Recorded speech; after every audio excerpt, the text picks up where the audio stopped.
আসসালামু আলাইকুম, সবাই কেমন আছেন? আশা করি ভালো আছেন। তো এই যে আজকে আবার হাজির হলাম। প্যারেন্টস মুরগি রান্না করব। তো এই প্যারেন্টস মুরগিটা আমার খেতে খুবই ভালো লেগেছে। তো আমি আজকে আবার রান্না করব। তো এখানে মশলাগুলো সব দিয়ে দিয়েছি। দেওয়ার পরে এই মশলাটাকে আমি ভালোভাবে কষিয়ে নেব। আবার ঝাল একটু বেশি পরিমাণেই দিয়েছি। ঝাল খেতে ভালো লাগে।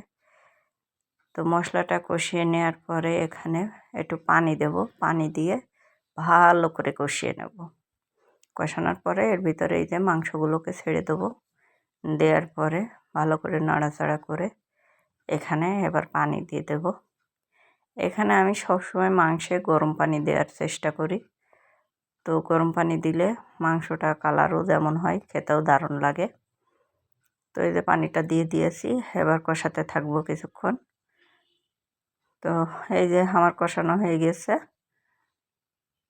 কষানোর পরে আমি এখানে আবারও একটু ঝোলের পানি দিয়ে দিয়েছি।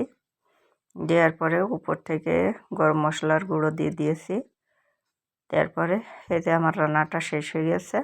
তো ভালো লাগলে লাইক কমেন্ট শেয়ার করবেন। সবাই ভালো থাকবেন। আল্লাহ হাফেজ।